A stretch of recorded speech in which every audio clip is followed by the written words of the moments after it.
be it a publication or a television network or for a tech company where it was like, we have to use these words because like the kids are using it, blah, blah, blah, blah, blah. And it was like, well, that can be true, but like the reason why we're using it is not because kids are using it, it's because we as adults are using it. The kids are echoing and repeating after us.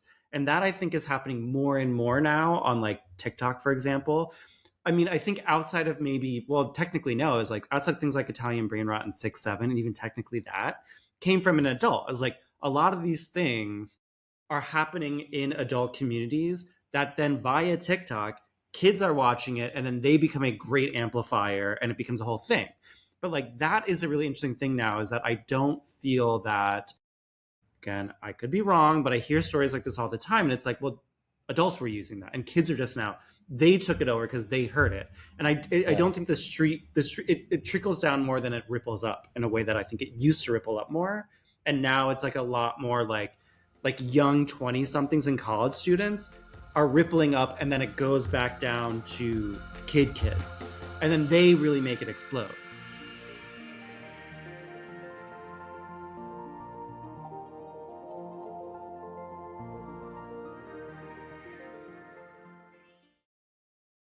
It's hip replacement, back with number 61. Kyle, I was thinking about it. 61 is a prime number, another prime number, the last one since 37? The 47. I have no idea. 47. I guess, yeah. I have no idea. Sure. But it's so since there is no divisor, it is appropriate that we would have a first time podcast guest on here, right? There's no factoring him his guest. Nope. One of many. Well, yes. Soon to be one of many. Yes. The first in his long career of punditry. Exactly. So we are joined by Christian Ornelas, who works in PR and communications. He's at Axe and Saw now. I have met, or technically Christian and I work together because we've been chatting. Christian is a fan of Hip Replacement and Trend Report. And when I was launching the Quarterly Report, we did some, who isn't exactly. Honestly. But Christian and I worked together on some like PR thinking, communication thinking around Quarterly Trend Report. I'm like, what's it called? Yeah, Trend Report, which is super helpful. So, and we got to know each other, and I was like, yeah, like I would love to hear your thoughts on things, and it's been great hanging out digitally. We'll see you in person. I'll buy you a drink at some point, but great to have you, Christian. Welcome. The kids, they are drinking these days, aren't they? They're drinking. Thank God. And smoking. Good. They're drinking and smoking. The kids I'm hanging out with. The kids the American kids I'm hanging out with are drinking and smoking. Technically, the European ones are smoking too, but not as much as you would think. What is the you would think based on these days? Because I just feel like we are so trapped under the ice of a million metrics that it's impossible to know where our stimuli are supposed to be coming correctly from anymore. I think you would think, as far as the Europe of it all, is like, given how much in the American imagination, at least, it's like, oh yeah, every Southern European is constantly drinking and smoking, which is true people of a certain generation, but younger generations, it doesn't seem as pronounced. Yeah, that's what I'm saying. I feel like my understanding is like, the kids are drinking wine at the dinner table. You'll watch like Netflix shows. What was that Spanish show on Netflix, Elite? And it's just like the most. Yeah. They're at the club every night. They never do homework. It's People are at the club, but that's not everybody. We had I saw a family friend of ours over the weekend upstate who is a rising senior at St. Andrews, American kid from Brooklyn, but is at St. Andrews in Scotland, and he was basically saying that he didn't hang out with Americans there because I think they're a little too, they're a little too precious. He likes probably not proper, but I think probably precious. Yeah. Clean teens. Clean teens. The clean teens of Scotland. That's not the train spotting we grew up with. No. Well. Well, anyway, I've been wondering about the whole, how much are the kids drinking and smoking? Because of course I have some exposure to it with the teens in my household, and then beyond that, I have the exposure to it through the World Wide Web. And what it makes me wonder is if all of these sorts of trend undulations are actually a psyop in the same way as touching grass Yeah, I has knew been it. I revealed to be a psyop. Oh my god. Well, on the drinking smoking thing, I will say I think the smoking is real, and well, that might have been a psyop that became real for sure. I feel like it definitely more that has actually become a thing, kind of. Yeah. Less vaping, I think, outside of Ivy Wilk and like she's allowed to vape. That's allowed.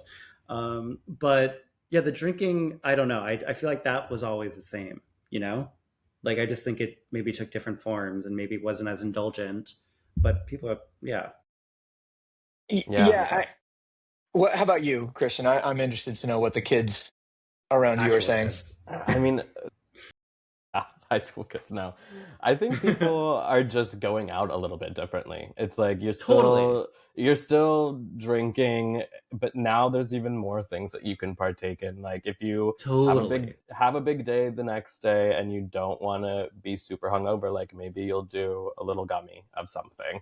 Like Right. they're still partaking, they're still out there. I just think it looks a little bit differently, and I think people might maybe are getting caught up in that, but I don't think it's like too many generalizations are being made. It's complicated.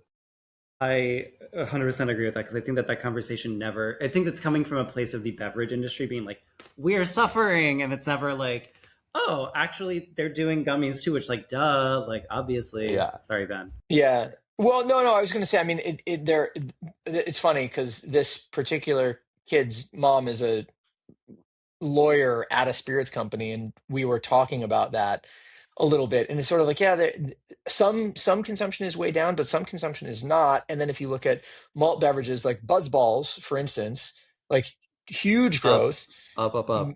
driving major value for Sazerac. And so it's sort of like the things, they go in the waves. And I don't know, we're so used to the constant take economy and this, again, like constant flood of data, that whenever there is a vacuum of information of any sort at all, somebody just feels compelled, I think, to throw something into the mix and Absolutely. make a statistic stick. But that doesn't change the idea that it could be engineered. Manufactured, for sure. And that's what I wonder about touch grass. Christian, I famously hate the phrase touch grass. Yes. And so when I read this morning in Embedded that it was a psyop, according to Kate Lindsay, I was like, okay, I can get behind this. Yeah. Wait, really quickly for Christian and listeners or viewers, like for their context, can you explain your dislike for it? Because I think people who've listened for a long time, they know, but like, tell me about the origin story because I don't remember. Like, why does it burn your whatever? I mean, ultimately, because I just think it's a contrivance that is annoying and stupid and kind of meaningless. And it's just it has become one of these like millennial bywords for not doing the thing that you don't want to do. And that, I mean, that like avoidance that bothers me. But then beyond that, it's like touching grass. Like what?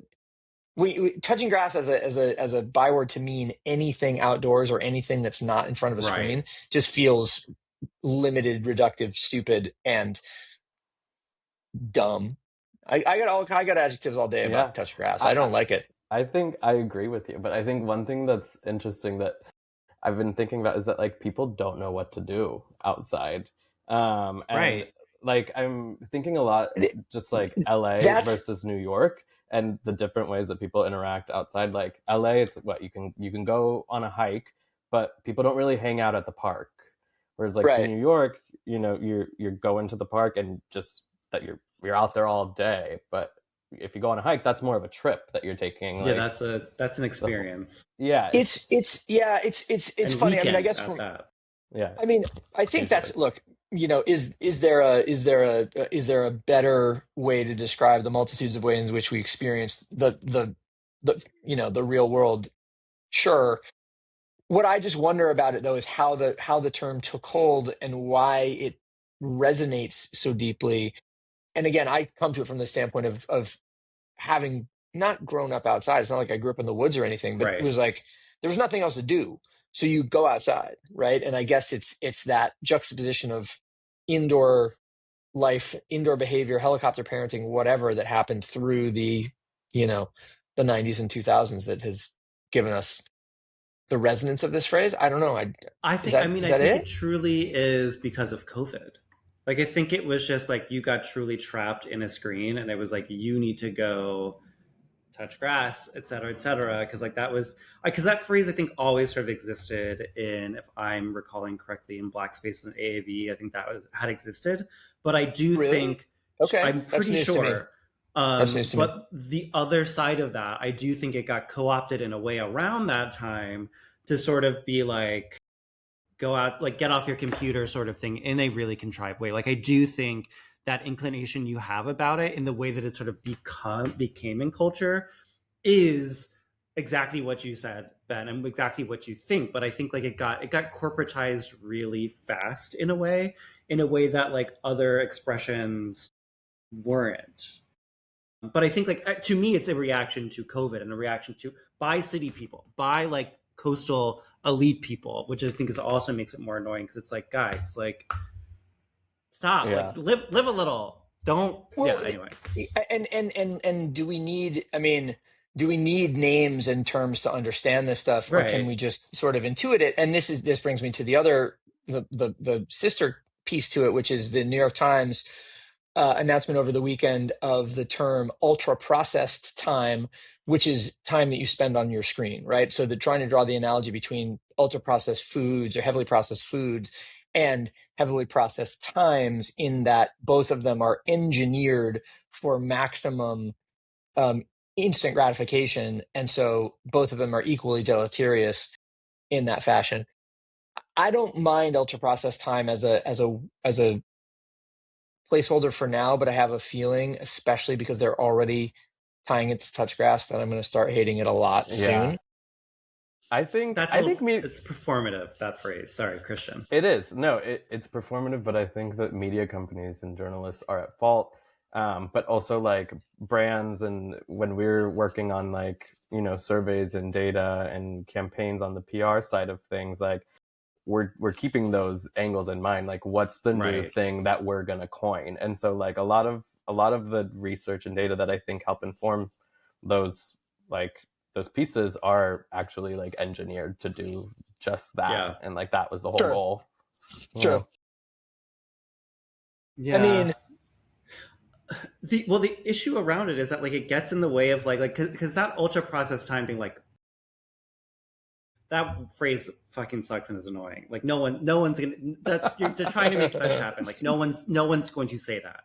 But Right. I do think actually the phrase that does, this is already in the water too, is what is it? Like there was a really annoying New York Times video about it. It's like the time drought. It's not that. It's something like that where it's like people running out of time, people feeling like they have less time now. There's a phrase for it that's going around that right. Okay. they Huh. talked about, I'm forgetting what it is, but like that Yeah. is a real thing. And I think that sort of like idea of like you have less time now, that is interesting and that is true. And I think that is a larger conversation now, but no one's gonna call it ultra processed time. Like that's like, guys, no, no, no, no, no. But it's exactly what you said, Christian. It's that was them brainstorming, what can we call this to be really cute? And it's Right. like, okay, chill, chill.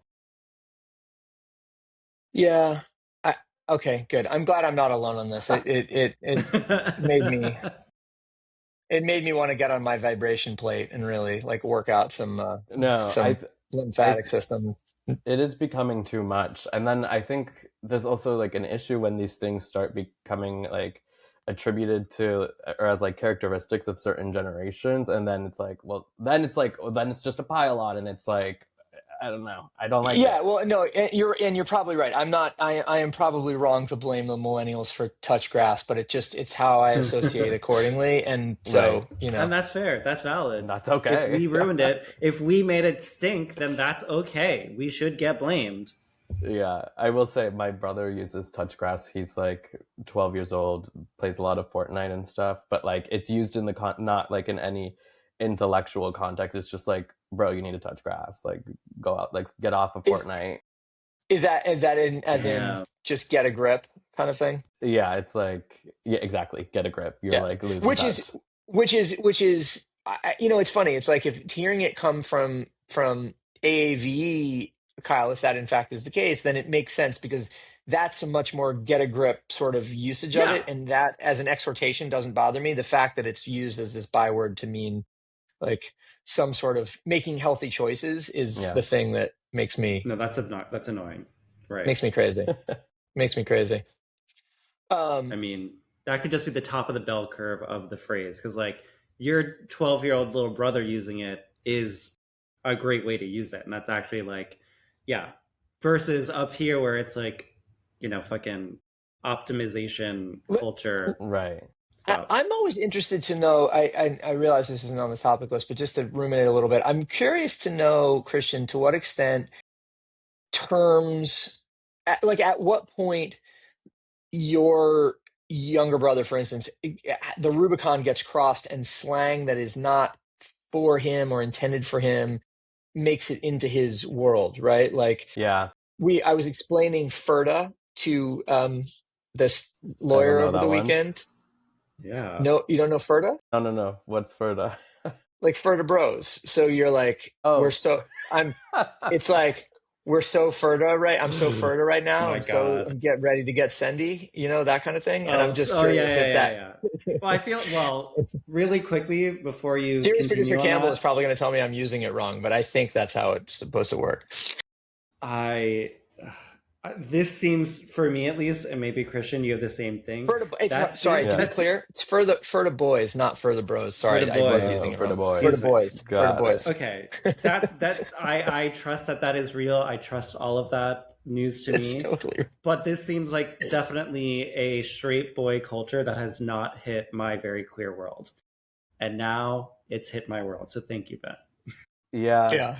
It's always interesting to hear because I feel like I read about these things, be it from just like different newsletters and stuff, or everyone's always covering them. And then when I go and talk to my younger brother, and I'll also caveat that he's on the spectrum, so I feel like his understanding of language is a little different. Totally. And Right, sure. sometimes I think he maybe takes it more like, well, this is how we speak, this is how we're talking. Then I'm like skeptical if this is actually language that's being used this casually.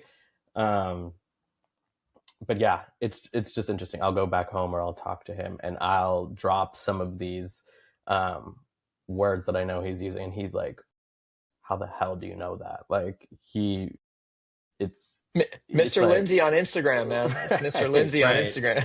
Exactly. But it also is one of those things too, and I think it's funny because I remember being, and Ben, I know that you've experienced this. I remember like in the mid 2010s through now, we're actually not less now. Let me finish my thought, I guess. Let me not cut myself off. Is like, I remember working for media properties and for like, be it a publication or a television network or for a tech company where it was like, we have to use these words because like the kids are using it, blah, blah, blah, blah, blah. And it was like, well, that can be true. But like the reason why we're using it is not because kids are using it, it's because we as adults are using it. The kids are echoing and repeating after us. And that I think is happening more and more now on like TikTok, for example. I mean, I think outside of technically no, is like outside things like Italian brain rot and 6-7, and even technically that came from an adult. I was like, a lot of these things are happening in adult communities that then via TikTok, kids are watching it and then they become a great amplifier and it becomes a whole thing. But like, that is a really interesting thing now, is that I don't feel that, again, I could be wrong, but I hear stories like this all the time. And it's like, well, adults were using that, and kids are just now, they took it over because they heard it. And I don't think it trickles down more than it ripples up in a way that I think it used to ripple up more. And now it's like a lot more like young 20 somethings and college students are rippling up, and then it goes back down to kids, and then they really make it explode.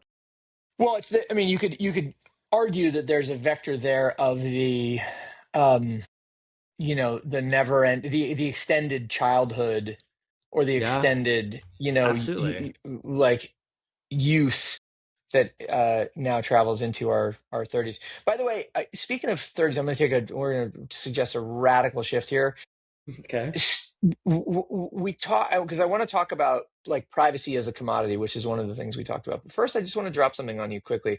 There was you guys, I'm sure, are acutely aware of the idea that young people can't buy homes, can't buy anything, right? But can't homes in particular, right?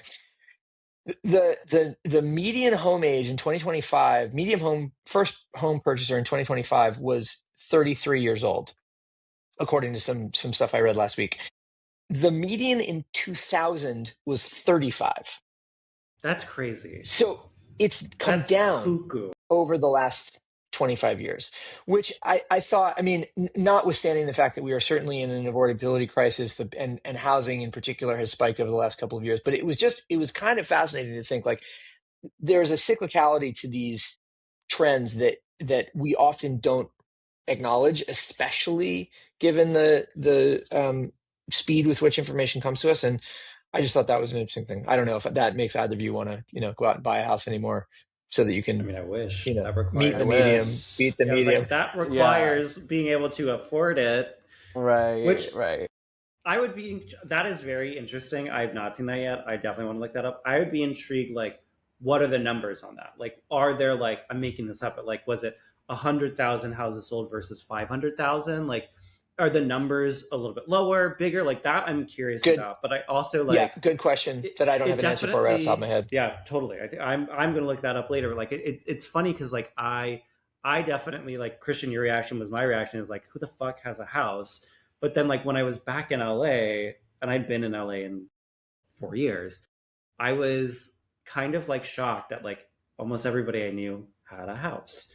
And but granted, they are in their mid to early to mid 40s. And I was like, okay, this is that time of life.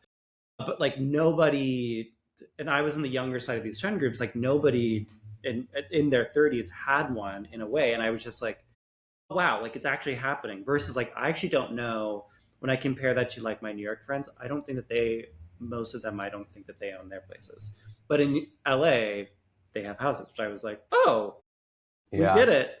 But it's depends on where you are.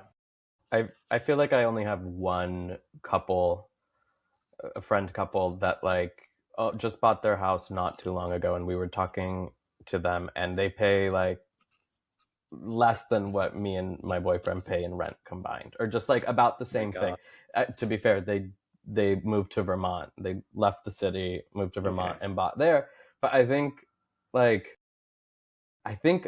a lot of people my age could probably afford to like totally own a home, but it's just like, where is that money to put the down payment and get your mortgage coming from? And where, I think, how long you there? There's a lot of factors for sure. And look, where obviously plays a huge portion of it too. It's like, there are houses in central New York near where I grew up that you can buy for literally dollars, right? Yeah. Like $1, $100, $1,000. Like, and there, many of them are beautiful home stock that have just been, have become dilapidated over the last 50 years. Now, most people don't want to buy a $1 fixer upper in a shitty neighborhood in Auburn, New York, but you could do it. Yeah. So it's a kind of I don't know, Kyle. I mean, I think your question is an apt one, which is how much of this, what's the comparables, et cetera, et cetera. So we'll do more research on it. But it is interesting. And the prices, to that point, really quickly, Ben, it's like, to that point, is like, you hear about the people on TikTok who are like, I bought a hoarder house that was foreclosed on. Like, that is somebody else who was a home buyer. Sure, but that house could have been $25,000, and like, it's a shit ton of work. So like, I would be intrigued with those numbers. Like, what was the median cost of the house? Because if they all were like 75,000, it's like, okay, these are people who are buying the foreclosed hoarder house, like they were buying those houses Yeah. versus like the median house being like 1.1 million. It's like, okay, well, that's a very different something. But like, it's fascinating. This is very interesting. What were you going to say, Christian? I was just going to say, I've also heard of like just other people, younger people who have bought homes that then become like, I think someone called it like house poor, where you like, you have equity and you have your house, but you like don't have any money to actually do anything else. And you can't you don't have any money to invest in the home that you bought. You're just kind of like living in what you have. I think it's going to be a really interesting thing to see how this all continues to play out as a macro trend. One of our other neighbors upstate over the weekend just closed on a house in Palm Desert that she bought, and which will be a rental property at least 50% of the time. Right. Like the plan is to amortize the cost over the course of, with Airbnb, and sort of like, all right, as opposed to thinking of the thing as the family home with the white picket fence and the 2-car garage and the backyard for the dog, you're now thinking of it as like, how do I create this fungible situation where I can, sort of capitalize over a long period of time through multiple available means. Christian, I think that one thing you said that I think is also the real key to it, and we're all fortunate to be in, long-term relationships, it sounds like, but it's like you really kind of have to be booed up to make 100%. the economics work in a real and mutually contributing to make it work in a way, which is also a huge change from the past. Definitely. That's interesting. God, what was I saw, it's Dinkwad, double income, no kids, and a dog. Yeah. Yes. I saw I love Dinkwad. I am Dinkwad. With a dog. That would be with a dog, I guess, probably, right? Yeah.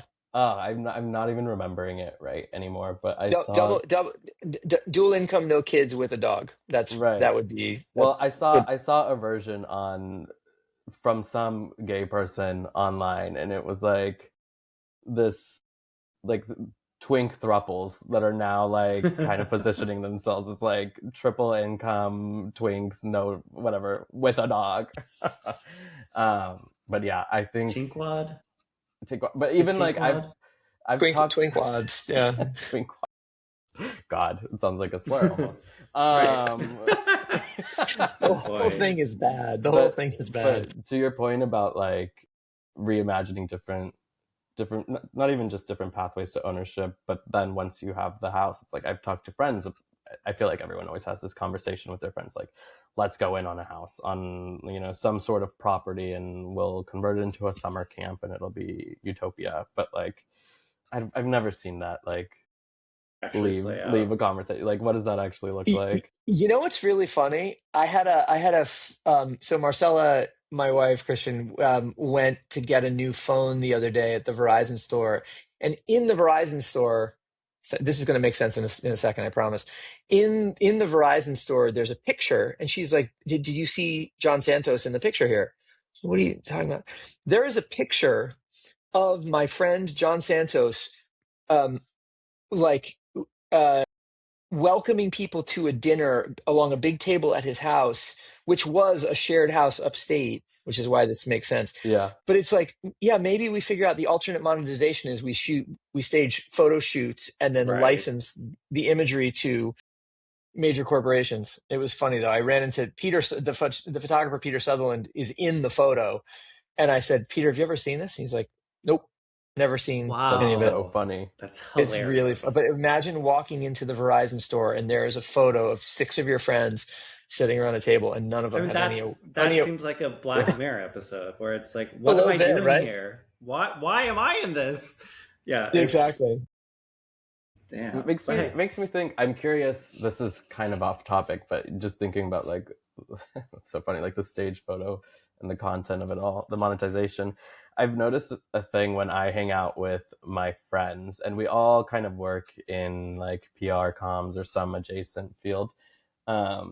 Marketing. We can use the umbrella term of marketing. It's all marketing. But anytime we go upstate, or we've gone apple picking, or we went to Coachella recently, like as a joke, it's always like, okay, what's the piece of content we're gonna make this week? And it's like fake brand deals and all this stuff. And I feel like this has to be like, I can't imagine that you two are doing that. And I'm curious why, if this is a Gen Z thing, and like why, I don't know, Well, like, it's your. I mean, this is the interesting thing, right? This is to me a sort of a vector off of the whole touch grass conversation. Like it's proof of life, right? We are all, Right. you know, we receive cultural capital, cultural affirmation, and just, you know, proof of existence through these kind of creative acts. And because there are platforms to put them out where everybody else can see them, you feel a reason to acknowledge it. This is the reason that Phoebe Bridgers is in trouble, or not in trouble, depending on who you ask, about these, you know, the phone case the phone shows, is thing. that, yeah, is that, you know, you endeavor to be there, you endeavor to be a part of the moment, and you have no proof of it. Like, that's, Yeah. for a certain group of people, that's shocking. For me, it's Tuesday, but I'm No, spoiled you're and right. old. And I think, I mean, yeah, I'm totally okay with that. I think that's totally normal. But I've been to, I would say post COVID especially, but the past like even 10 years, like every show that I've been to is just such, like, people have such poor etiquette. Like, people Yeah. are Yeah. getting into fights. I went to an Audrey Hobart show not too long ago, and I was definitely like one of the oldest people in that room, and I'm 28. Really? I just turned 28. So Wow. I'm shocked by that, it was actually. like a lot of young girls, and everyone was on Snapchat. Like, people were there together, not even talking to each other. They were just like sending Snapchats and like showing each other Snapchats, and it I was also there alone. And Right. which is hilarious. But yeah, it was just so jarring. Like, I know that things have been off at just like live events, or just, I don't know, other like, but being with so Well, many young people, it was really weird for me. it is interesting. It is interesting, though, to think about, like, what is the, you know, as you said that, I'm sort of like, all right, well, Christian, this is your opportunity. You can be the change. Like, Yeah, you can, you know, put your phone away, or insist that your friends put their phones away, or yeah, whatever the case is. But it is sort of interesting to think what the potential point of inflection could be. We used to talk about trying to stop people from using phones while they were driving. And what we concluded, these are some colleagues of mine, and in an agency project, was, it was sort of like, somebody else is going to have to confront you and scream at you that you're being an asshole, essentially, for you to feel enough of a reversion, or not a reversion, in aversion, rather, to using phones. So it's sort of like, yeah. does Phoebe's gesture trickle down to Audrey, Audrey, right? And then Audrey, yeah, and then does Audrey say that to her young audience, and does her young audience turn to each other in high school and go, "Hey, actually, let's yeah. go touch grass"? God, I hope not. I don't Just think. JK, only about the touch grass. Go ahead, Christian. Just It's funny because I feel like people have tried to have that conversation for such a long Yeah. time. Like, who is it? Like, the Lumineers weren't famously like people so mad at them because they tried to get people like to put their phones down.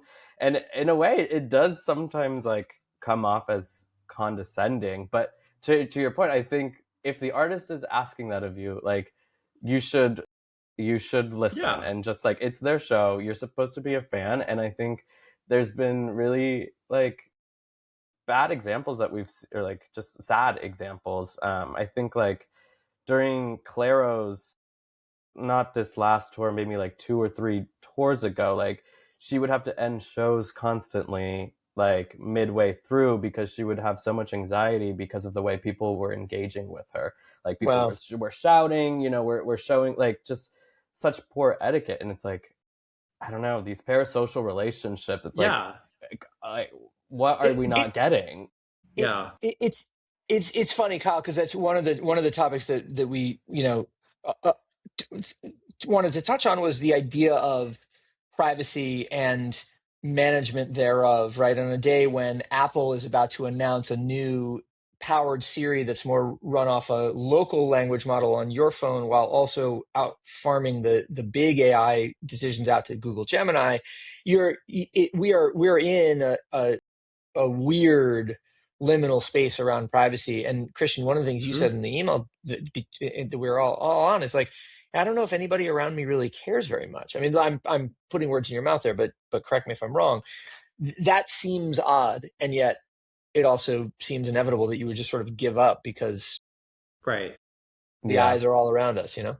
I think people around me do care. Like, You're saying they do? Okay, they do care, or at least they understand what like the problem is with big tech like encroaching on your right to privacy.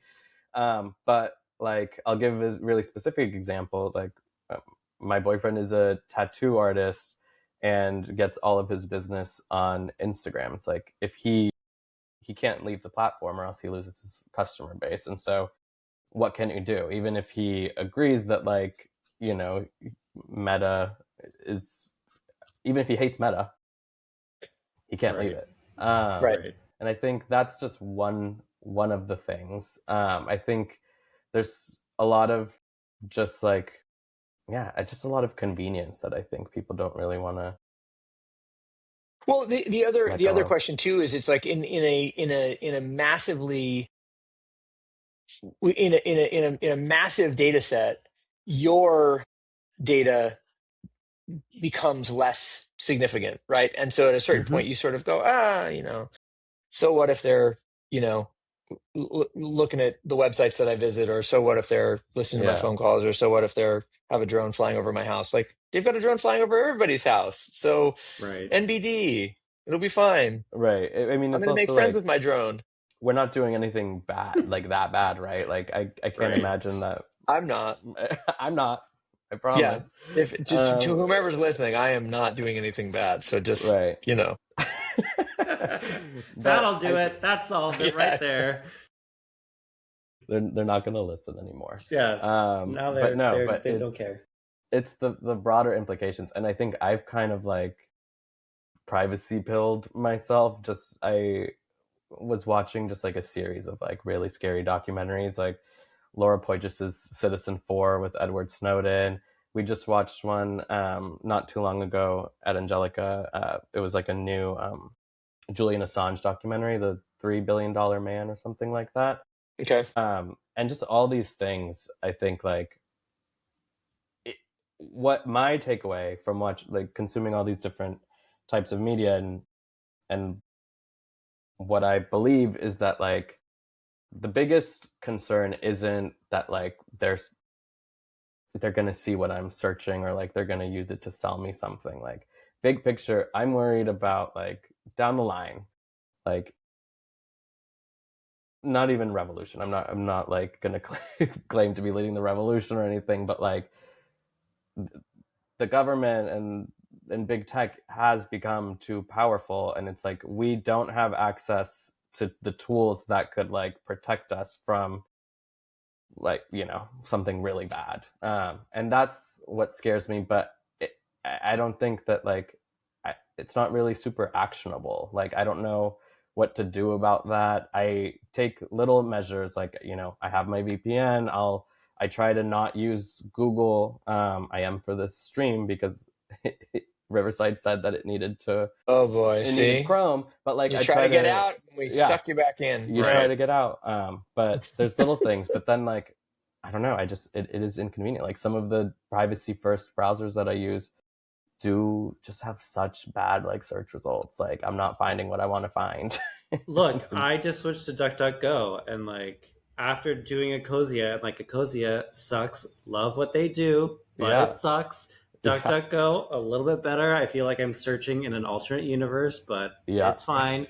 And then eventually I will cave and go to Google. And it's like, I know to that point, it's like, we know these things are bad. And like, I think that is maybe more what it is. It's like, it's like the people who, which is, I think every normal person now, is like the people who quit Netflix or HBO or whatever when you don't have anything to watch versus just letting it roll like you used to. It's the same thing where it's like, well, no, like I set my phone to DuckDuckGo, so whenever I search, that's cool because like I'm not actually doing work. on my computer, it's DuckDuckGo. And like when I actually have to like dig in, I'll switch to Google. But like all the time, no. And I think that sort of like microtransactional opting out will become more of the norm. It's fucking annoying, but until it's like more regulated and maybe there is more, we have more autonomy and we are more empowered in the AOC presidency, then we may not have to do that. But for now, in this monopoly state, yeah, you have to, like, in a way, like, unless you don't care, which is also fine. It'll be the Nitya Raman come from behind mail-in ballot presidency. The thing, well, so this of course dovetails to the Vogue business article that you shared, Christian, about asking the question, is privacy the new luxury? And it certainly it begs the question, like, how much friction are we willing to tolerate, or how much convenience are we willing to forego in order to get to a private experience? And those of us who have the luxury to be able to forego that friction or that convenience, that is a form of luxury for sure. It's just an interesting thing to see where the rubber ends up meeting the road. I had a funny experience this morning trying to find an address in Spain, Kyle, for when we're over there, and the Google Maps, the AI is so good that it just showed me 600 hotels. Didn't show me the location. It just showed me 600 hotels. And I wonder, I'm sort of like, okay, have we already gotten to the point where monetization is so challenged or so newly dimensionalized that now we don't even give you the information anymore? We just give you the purchasable stuff around it. That's a bad experience. That's going to drive people away. Yeah. That's, you know what I mean? For sure. That's enshittification writ large, but it's also, it sort of makes you wonder, will these experiences end up killing themselves because they are so optimized for the wrong things? Yeah. It's interesting. What do you think? I don't think they're gonna die, and that, like, yes, it is true. Like, it fucking sucks, and I do think we are adapting, but like it's yeah, they all sort of go together. These privacy things. It's about like what do you want your experience of these things to be, and like you have to make a choice now. It used to be more casual, and like I would love to be posting more on Instagram, but like part of my work is on Instagram as a social media manager, and I don't want to be fucking on there when I don't have to be. But I would like to be, because I want to know what people are doing, but also I don't want to give that time to Mark Zuckerberg. I unfortunately would rather give it to big China and be on TikTok. So that is my decision. But like it's one of those things where it's like either way, it's like I fucking hate that I have to say this, but it's true of everybody. It's like, I am a business, I am a shop. Who is getting me money? Like, who is getting that? And like, yes, I might, again, give a lot of that me money to big China, but I'm also giving a lot of that money to the game Balatro and like Nintendo, like big Mario, like playing fucking my Nintendo Switch. So like, those are exactly it. But like, you have to make those conscious choices in some ways if you are of a certain type of person. Like, my mom's not thinking about that. Somebody probably in the suburbs isn't thinking about that. But I do think like us, say, city media people, we are thinking about that, because it does matter. Listen, of course, we're going to privilege our own experience and put ourselves at the tip of the spear or whatever. But I think if your mom went on a Google search, because I was looking for this place on just a Google search, right? I wasn't trying to do anything special with it. Google search refuses to give me the information that I want and gives me instead a bunch of shit that I don't need. Yeah. Like, for a normal person, that's a bad experience. That's annoying, right? That's going to whatever. I was going to say going to the store and not finding the thing that you want to buy, but that's a bad analogy. All of this, like the difference to it is like all of these things are about consent. And like, yes, you do terms and condition, but like, if this is an ice cream shop and I consent to going into an ice cream shop and then you come and like give me a massage, that's not what I wanted. That's weird. Like, stop. But like, it's a similar thing. And it's like, it's funny. The mom thing is really interesting because my mom, she is in her 60s. She is a preschool teacher. And we randomly were talking about this. She was just in town recently. And we were talking about like her really fucking interesting student story she has about them in general, but also their parents, et cetera, et cetera. But they had like a school picture day, not a professional photographer. Literally, it was like maybe one of the parents came and took the class photos. They were very whatever. Like these are like 4-year-olds. So like, sure. And when this person basically was sort of like editing them, whatever, so that she could share them, she used AI to like pretty it up. And so like some kids had different faces, et cetera, et cetera. Like that's a problem, sure. But the bigger issue is that like none of the parents asked for their kids to be put through AI. And so then it became a conversation about like, we didn't consent to this. And like they didn't use that language, like that's what they were getting at. It's like, why is this not my kid's face? I did not agree to this. And like I think that is ultimately where this sort of like, you know, dovetails into data center conversations. Like that's really what it's getting at. It's like, I didn't agree to this. This happened without my permission. That 401k SpaceX conversation, same thing. I didn't agree to this. And now all of a sudden I'm losing XYZ. And I think that is maybe like funny enough, like to the point of not using your phone while driving. Like that seems like what the real impetus is to make people take action is like, I didn't agree to that. No. Like this is not true. Yeah. Dakota Johnson and Ellen, like actually Ellen, that's not the truth. True. And that's maybe how we can get people to do things. Yeah. Well, it's also interesting. It makes me think about celebrities are just like, you read about these billionaires who don't let their kids use any social media. Or it's like, well, why? What do they know? It's like, why can't big, like, heirs to big tech be on big tech? I think that's absolute horse shit, by the way, but that's like, that's a kind of performative virtue signaling that I don't think is real. I mean, and I say that because raising kids, especially little kids, is hard. It's a lot of work. It's not a lot of fun most of the time. It's amazing some of the time, but it's not a lot of fun a lot of the time. And it's just, to me, anybody who says, oh, I don't do that, they're either trying to flex on their peers as a means of gaining some sort of social status, or what they're really telling you is, I hand the child to a nanny and then go about doing the rest of my optimized things. I mean, it's just, this is a culture of optimization. Like, so anyway, I don't really believe that narrative, but is odd that they would allow it to perpetuate. Well, it's their talking point, even if the reality is somewhere in the middle, for sure. It's like the fact that they keep saying that or that keeps being revealed, whether it is absolute truth or not, is like, it's one of those, like, like do as I say, not as I do. And it's like, okay. Well, again, and if we continue to pick the edge cases as our examples, I mean, so our guest last week, Tade, was telling us that he was educated at home, and clearly, like, bright guy, has been successful. That doesn't mean everybody who's educated at home is bright and successful, and it also doesn't mean that there's a greater or lesser number of people being educated at home. It's just like, it's a single data point. And so I don't know, I have, like I said, hard time with that narrative. I think tech founders are just like us, basically. That's what I'm saying. Just like us. That people have been saying that. That is what everybody's been saying that.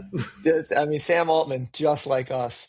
Like us. What do you guys think of the whole, giving half the AI companies to the government situation? Are you ready for your universal basic AI income revenue stream? There's got to be a cool acronym there that's better than Twinkwad. Yeah. I haven't heard about this proposal. What is so Bernie Sanders? Go ahead. Yeah. No, please, Kyle. Well, basically, Bernie Sanders is putting forth a proposal, being basically like, these AI tools, companies, et cetera, that are basically profiting and taking jobs. Like, they should, half of their income should go to people, which hypothetically would go towards universal basic income or some sort of thing like that. It's a radical, great idea. Is it going to happen? Probably not, because people in Congress are probably like, well, I'm getting paid, so no. But like real people probably would, like, that would probably appease a lot of real people. Yeah. Honestly, they probably like, well, then give me the data center because I'm getting paid. Like, that's different. Yeah.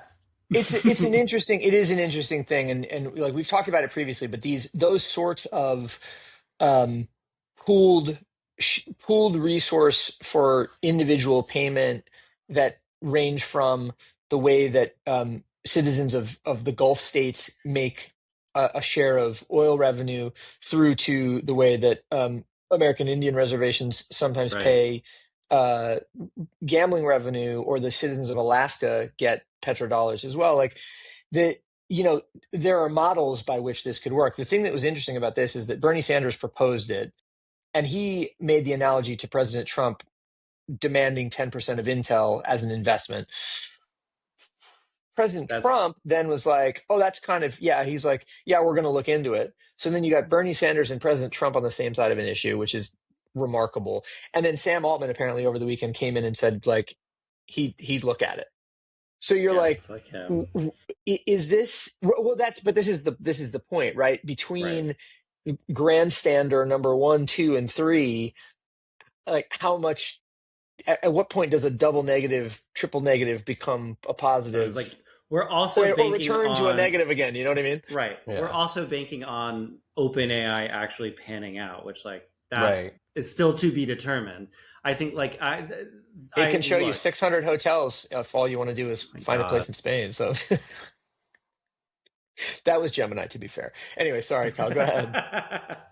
No, I mean it's a really interesting radical idea. Like there is a lot of philosophers, thinkers, whatever philosophers maybe have talked about like how making tech a public service and like sort of owned in with the government, and you have a sort of a stake in it, would radically change the contract. Which like that'd be great.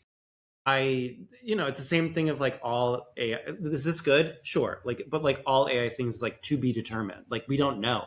It's only been 2, 3, 4 years, and like today or like last Friday, ChatGPT people told Financial Times, they're like, well, chat's going to go away because like that's where the money is. And it's like, okay, well then what is happening? So it's like it's just all very moving targets, but it also is just like, again, is it good? Yes. But is this also like a part of a larger tapestry? And this is just like, well, look at this corner. And it's like, oh, great. That's a really good corner. Meanwhile, like Elon Musk and taking SpaceX to IPO or whatever is going to affect a lot of people's 401ks potentially if it goes through. And that is a huge fucking deal.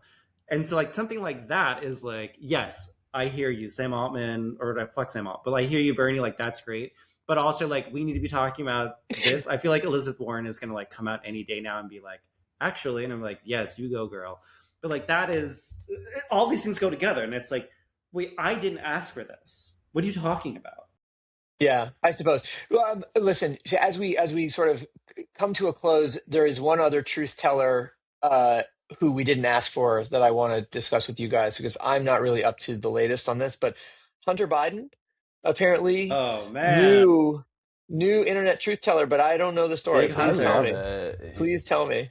Dude, I know who Hunter Biden is. I know what the background is. I don't know anything about this new stuff. Yeah. So basically, Kyle, I think it was on Friday. It might have been Thursday. I don't remember when actually Hunter Biden joined or activated his account, but he basically logged on and has been like nonstop tweeting. And like he has been like the like, what is it called? Like shithole leftist or whatever. Like he has been going wild. Like he will like, people will come to like burn him and be like, he's a fucking crackhead, and like share a photo of an AI photo of him smoking crack. And he'll be like, actually, like, yes, but like that is not a crack pipe that I would use. And like anybody who knows anything about crack would know that. And like there's all this wild shit that he's like talking about. There's a lot of like sex shit and drug shit, and then like political theory. Like it's amazing. And like he has united a lot of Twitter. It's incredible. Go ahead, Christian. Well, I was just going to say to that point, it really is also though trying to unite people and like bring people together. I feel like he's rallying against what did he call it, like the Epstein elite, which is so funny because like all these like, the Epstein class, the Epstein class. We need Hunter. And he's like trying to get people to listen to each other in a way, and I think this is the way to do it. Like just be honest and be funny, and like, yeah. That's all. That's people. All people care about. It's what cuts through. Have done drugs. Like talk about fetishes every so often. Look, great. Also, what do the Bidens have to lose? Yeah. At this point, like, true. I didn't even know. I mean, well, Jill's got a book to promote, so I mean, right there, like, there's a, you know. Yeah, maybe she nudged. Maybe him. She's been tweeting the whole time. Actually, it's right. not. Like, I need you to get back on Twitter. Okay, so he did apparently tweet that he is going to launch a Substack. So now the question is, you know, at what point will we bring together the Twitterati and the trolls and the Substack girlies into the ultimate sort of Super Friends Justice League of America type situation? That is probably already to take us into for sure. President Nitya Raman is taking us on to the future. Hunter Biden gives, I can't explain this, but I feel like he just gives Patreon more so than Substack. Does that make sense? I see it. It does make sense. Absolutely. I get what you mean. I think that's a very incisive. That's an incisive observation, Christian. That's a very good one. But yeah, no. No, Mike McGarry, if you're listening, like, you should give Hunter a shout. Right. Get him on. Get him on Patreon. I'm sure they're already working on it. They're putting together a deck. Sure. Yeah. That deck has been made. Somebody had to work over the weekend to make that deck. Yeah. 100%. That's funny. I'm gonna text Mike and find out. See what the story is. See, this is the good thing. This is the live reporting up to the minute journalism of hip replacement. Oh man. Well, Christian, this has been really fun. Thanks for joining us. Thanks for having me.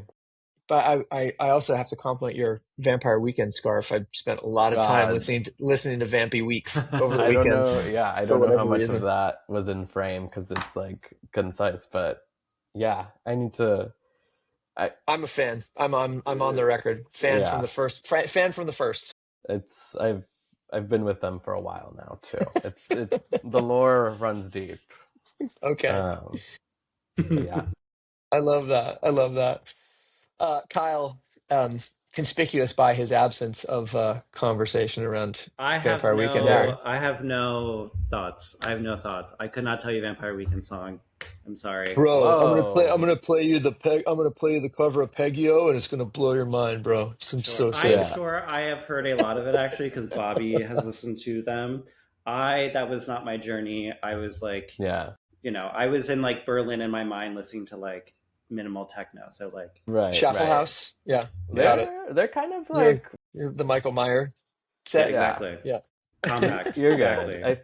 I think Vampire Weekend is evolved into, they're like becoming more of like almost like a jam band almost. I feel like this last one was really like, we're gonna play all our songs, no skips, no repeats. We need that. Like Madison Square Garden concerts. Yeah. I do. Fun. And as long as your phone is in a Yonder pouch, you can tell people about it and they'll never believe you. So it's all good. Yonder pouch. Oh, man. All right. Well, listen, Christian, we got to jump, but where do the kids find you? How can we continue their engagement with you through all of the social platforms? Yeah, I'm famously off of those. I try to stay off of those. Okay. I have I had to make a burner now that I'm back at a PR agency, just to keep tabs on things. But you can find me on LinkedIn, first and last name, which is crazy. Dude, I love that. I'm trying to think. Yeah, that's it. More people than you would think these days are saying, find me on LinkedIn. Yeah, it has, for a while, it was like my number one social network. I don't know. It's crazy. No shame. Yeah. All right. Well, thank you, Christian. We appreciate it. This has been episode number 61 of Hip Replacement, the conversation between generations X, Y, and Z. We're here every week with me, Ben Dietz, and my co-host, Raymond Fitzpatrick. We are back next week with more episodes. And so tune in, like, subscribe, share with your friends, fly Kyle to Cannes for Cannes Lions. Bring me there. I'm very close. Exactly. Yeah. You're listening. Reach out. All right, everybody. We will talk to you again soon. Thanks, y'all. Bye.